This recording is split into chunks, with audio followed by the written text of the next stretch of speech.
Hey, welcome to Delegate Revolt TV, the Entrepreneur's Launchpad.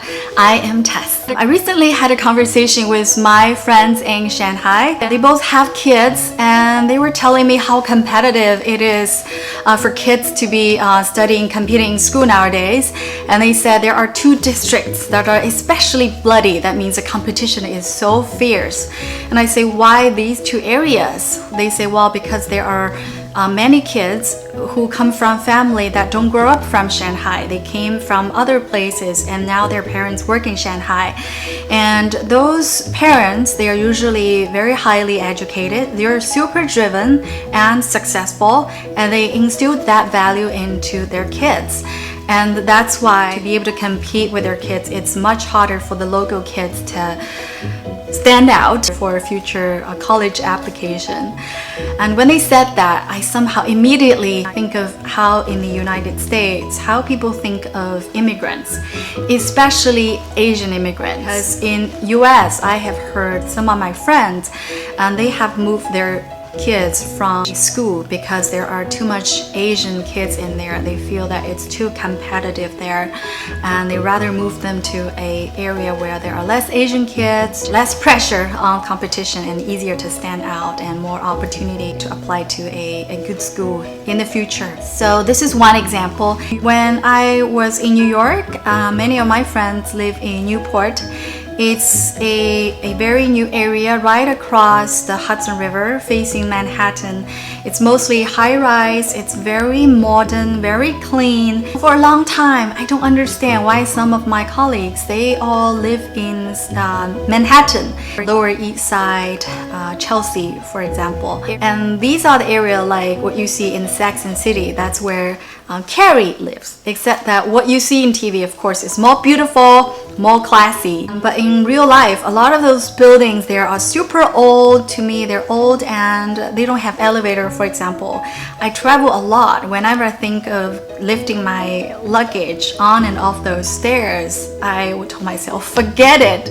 And also, they don't have laundry machine. Imagine in the winter storm in New York, you have to cross 3 blocks just to collect your laundry or to dump the trash. It's also more expensive considering the Manhattan average price level.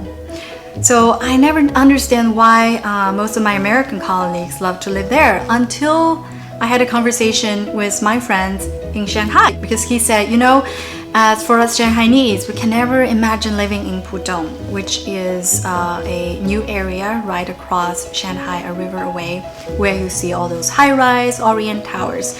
Although everything is modern, is new and beautiful there, he said because we grow up in this side of the city, which is the equivalent of Manhattan Island in Shanghai.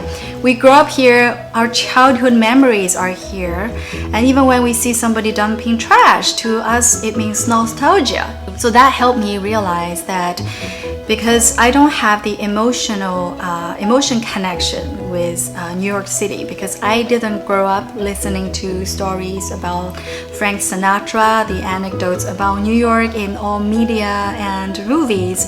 That's why to me, my criteria is based on pricing, quality, etc. And these are two examples of how actually living in America or in Shanghai actually helped me understand better how things work in the other side of the world. I'm able to think about things and see things in more depth.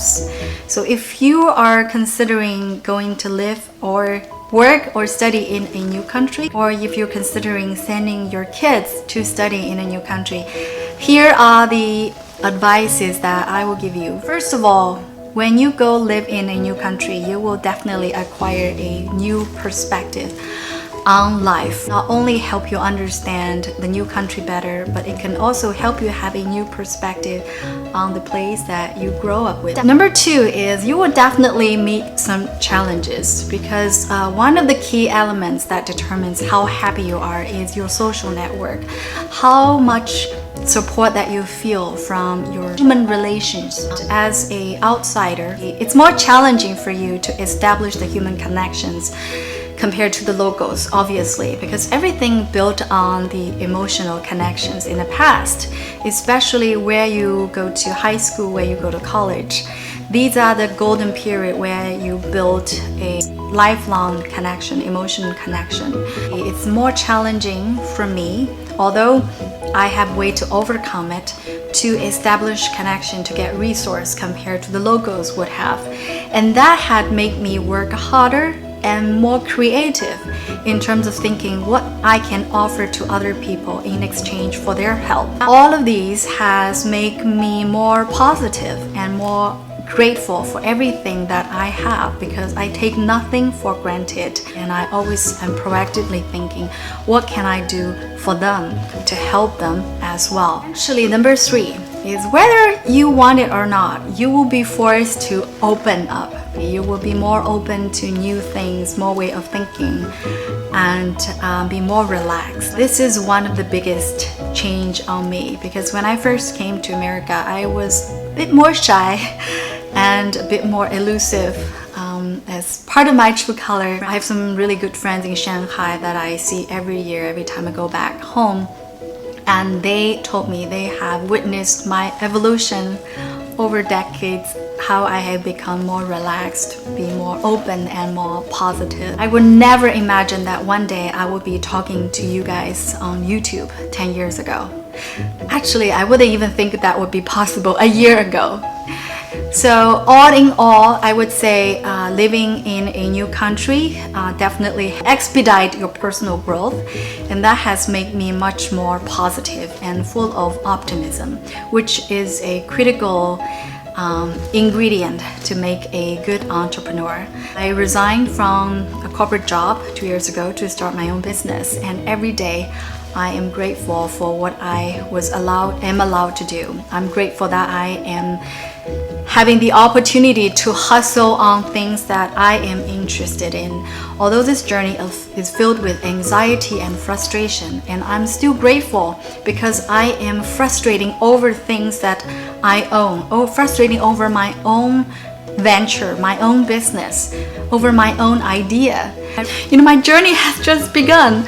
I hope my experience would give you some insight if you're going to make a really important decision.